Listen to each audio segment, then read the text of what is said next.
নিয়ে আসো, বইটা নিয়ে এসে এখানে বসো, পড়াও হবে, রোদ পোয়ানো হবে। গুড মর্নিং ফ্রেন্ডস, আশা করি তোমরা সবাই ভালো আছো। আমার মিনি ব্লগে তোমাদের সবাইকে অনেক স্বাগত। তো এখন বাজে 9:45। সকালবেলা উঠে চা খাওয়া হলো আমার আর বরের। ছোটো মেয়ে উঠে মধু জল খেলো। আর আজকে সকালে টিফিনে বানিয়েছি ঘুগনি, আর এই যে গরম গরম ঘুগনি, আর আটা মেখেছি, রুটি বেলবো। এই দেখো আটা মাখা হয়েছে, এবার রুটি বেলবো, গরম গরম রুটি ভেজে দেবো। আর আজকে কি রান্না হবে দেখছি, ভাবছি ডিম করব। আর এই যে জিওল মাছ রয়েছে, জিওল মাছগুলোকে মারবো, 3টে মাছই আজকে মেরে দেবো।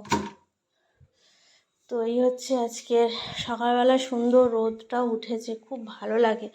এক তো হালকা হালকা একটা ঠান্ডা ঠান্ডা ব্যাপার না, দেখো এটা ডাইনিং থেকে কত রোদ আসছে, এ দেখো এই রুমটার থেকে কত রোদ আসছে পুরো বিছানা। আমার বর কিছুটা গুছিয়েছে এই ঘরের বিছানাটা, হ্যাঁ, যেহেতু ওর পায়ে খুব ব্যথা, ও এইভাবে শুচ্ছে না, ওই জন্য ওই ঘরেই শিফট হয়েছে। তো দেখো এখন ছোটো মেয়েকে টেনে হিঁচড়ে তোলা হলো। গুড মর্নিং বলো না। এখন ওকে বললাম একটু পড়াশোনা কর, ওকে আজকে স্কুলে নিয়ে যাব। ও 9টা বাজিয়েই দিল, পড়াশোনা আর করবে কি, পড়াশোনার নামে অষ্টরম্ভা।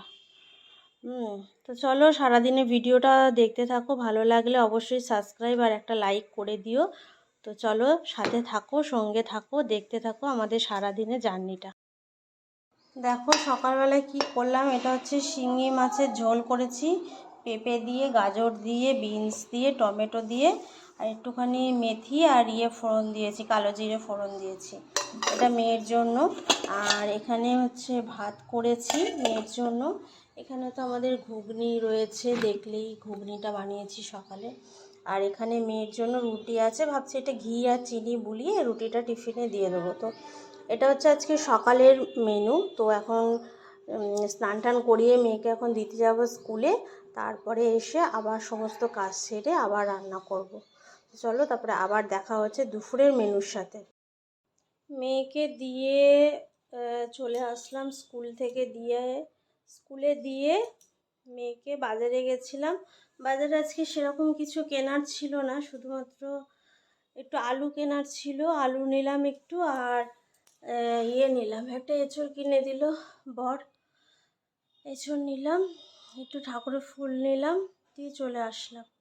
শরীরটা না খুব খারাপ লাগছে কদিন ধরে, মানে গত সপ্তাহে প্রায় বৃহস্পতি শুক্র শনি 3 দিন গা হাত পায়ে প্রচণ্ড ব্যথা ছিল, জ্বর আসছিল, এরম হালকা। আমার এমনি জ্বর মানে ওপরে ফোটে ওঠে না, কিন্তু বোঝা যাচ্ছিলো যে মাথা যন্ত্রণা করছে, জ্বর আসছে, গা হাত পায়ে যেন কেউ কিছু দিয়ে প্রচণ্ড মারধর করলে যেরকম ব্যথা লাগে, তো সেরকম হচ্ছিল। তো 2-3 দিন ওইভাবে কাটলাম, যেহেতু আমি ইউটারাস বলছি, সিস্টের জন্য আমি ওষুধ খাই, সেই জন্য ডাক্তার গাইনোকোলজিস্ট বলেই দিয়েছেন আমি দেখাই হচ্ছে বর্ধমানের একজন গাইনোকোলজিস্টের কাছে দেখাই, খুব ভালো। মানে আমার পুজোর আগের থেকে আমি ভীষণ প্রবলেমে ভুগছিলাম, তো সেখান থেকে উনি আমাকে বের করে নিয়ে এসছে, খুব মানে ভালো ট্রিটমেন্ট করেন। মণিদীপ মুখার্জি ডাক্তারের নাম। তোমাদের যদি কারোর গাইনোকোলজিস্ট প্রবলেম হয়, আমি সাজেস্ট করব বর্ধমানে মণিদীপ মুখার্জি, খোসবাগানে উনি বসেন। ভলিবল খেলার মাঠটা ঠিক আগে যে ফ্ল্যাটটা আছে, ঠিক ফ্ল্যাটের উল্টো দিকে ওনার চেম্বার। তো তোমাদের যদি কোনো গাইনোকোলজিস্ট প্রবলেম হয়, অবশ্যই ওই ডাক্তারকে দেখিও, আমি তোমাদেরকে সাজেস্ট করব, ভীষণ ভালো ট্রিটমেন্ট করেন। তো যাই হোক, যেটা বলছিলাম, যেহেতু আমি গাইনোকোলজিস্ট ওষুধ খাচ্ছি, তো ডাক্তার আমাকে স্ট্রিক্ট বারণ করে দিয়েছে যে কোনো রকম অন্য কোনো ওষুধ খাওয়া যাবে না, সেজন্য খেতেও পাচ্ছি না, শরীর এত খারাপ। জানি না তোমাদের সাথে কীরকম হচ্ছে। এই দেখো সকাল থেকে কাজ করলাম, তো তারপরে বাইরে থেকে আসলাম, আসার পরে না কেমন একটা মনে যেন হাঁপিয়ে গেছি, কেমন একটা মানে শরীরটা উইক উইক লাগছে, এরকম লাগছে। তো তোমাদের সাথে হচ্ছে কিনা একটু বলো তো, বসন্তকাল বলে এরকম হচ্ছে, ওয়েদারটা একটু অন্যরকম, মানে গরম গরম ঠান্ডা ঠান্ডা বলে, জানি না কিনা হচ্ছে। তো যাই হোক, এখন একটুখানি ভালো করে চা খাবো, কড়া করে দুধ চা। খেয়ে তারপরে এখনও কাজ হয়নি কিছু, ঘরের সমস্ত কাজ সারবো। কাঁচা আজকে 1 বালতি ভিজিয়ে রেখে এসেছি, তো ওগুলো গিয়ে কেচে ধুয়ে, আগে চা খেয়ে কেচে ধুয়ে, চা না খেলে না শরীরের মধ্যে সেই এনার্জিটা বা জোরটা আমি একদম পাই না, কেন আমি জানি না। চোখ মুখ দেখেই বুঝতে পারছো, কালকে আমি সারা রাত ঘুমাতে পারিনি। আমার এরকম খুব হয় মাঝে মাঝে। ডাক্তার যেটা আমাকে বলছে আপনার খুব ডিপ্রেশন, মানে খুব চিন্তা থেকে হয়, অতিরিক্ত আপনি চিন্তা করেন, সেই জন্য। চিন্তা তো একটু হয়ই, হ্যাঁ, সবার প্রত্যেকটা মানুষের জীবনেই চিন্তা আছে, চিন্তা ছাড়া তো জীবনে কিছু নেই, বলো না। তো যাই হোক, এই হচ্ছে ব্যাপার, এরকমভাবেই চলছে জীবন। ভালো লাগছে তো সারাদিনে। এই ভালো না লাগার জন্যই না আমি আমার যে হেল্পিং হ্যান্ড ছিল আমি তাকে ছাড়িয়ে দিয়েছি। কারণ কি, হেল্পিং হ্যান্ড এসে যদি বাড়ির সমস্ত বাসি কাজ সেরে দিয়ে চলে যায়, তাহলে আমার কাছে কোনো সেরকম লেভেলে সেরকম কাজ থাকবে না। কারণ দুজন মানুষের রান্না, আগে রান্নার ব্যাপারটা অনেক লেভেলের ছিল। বড় মেয়ে যেহেতু খেতে ভালোবাসতো, ওর একটা ডিমান্ড ছিল যে মা এটা করো সেটা করো, তো এখন সেইভাবে হয় না।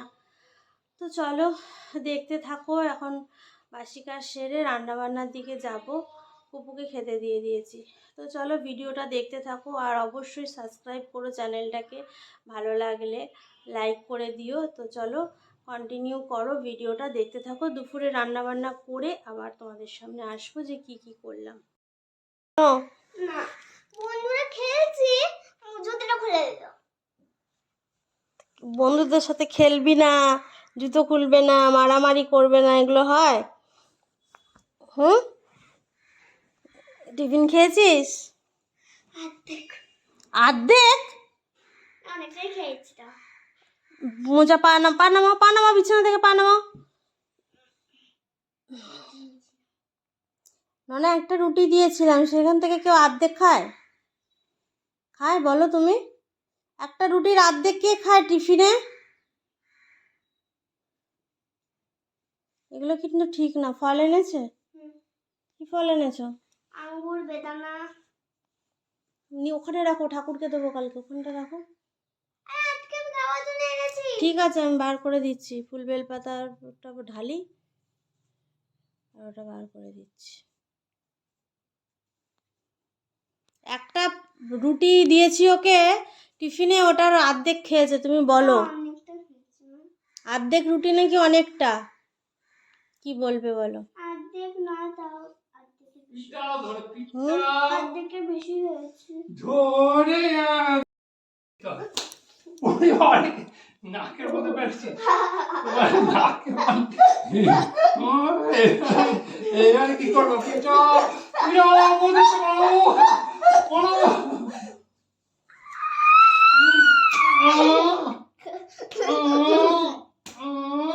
হাতে লাগছে প্রদূষণে। বদমাস কোথাকারে, একটা খাবার ঠিক করে নিজে হাত দিয়ে খেতে পারে না, সবটাই মা খাইয়ে দেবে। ওটা দিয়ে লাগবে, মারলে বাবার বেল্ট দিয়ে লাগবে। তো ফল দিয়ে দিয়েছি মেয়েকে, তো ফল খাচ্ছে। শুনলেই যে টিফিন খায়নি, তোমরা দেখলে শুনলে ওর কথা। একটা রুটি দিয়েছিলাম ঘি দিয়ে আর একটু চিনি ছড়িয়ে দিয়েছিলাম, আজকে আর আলু ভাজা দিইনি। তো ওই একটা রুটির, আটার রুটির ওটা অর্ধেক নাকি ও খেয়েছে। হ্যাঁ, আর এখন এই যে আঙ্গুর দিয়েছি, আঙ্গুর খাচ্ছে।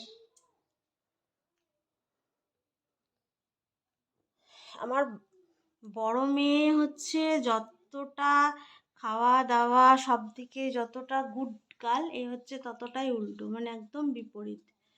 স্বভাব বলো, খাওয়া দাওয়া বলো, সবটাই ওর পুরো বিপরীত।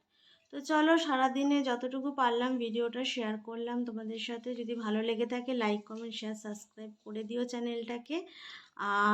আর কিছু বলবো না, করতে থাকি, দেখি কতদিনে তোমাদের মনে গিয়ে আমি পৌঁছাই। তো চলো, ভালো লাগলে সাবস্ক্রাইবটা করে দিও, শেয়ারটা করে দিও। তো চলো এখনকার মতন টাটা।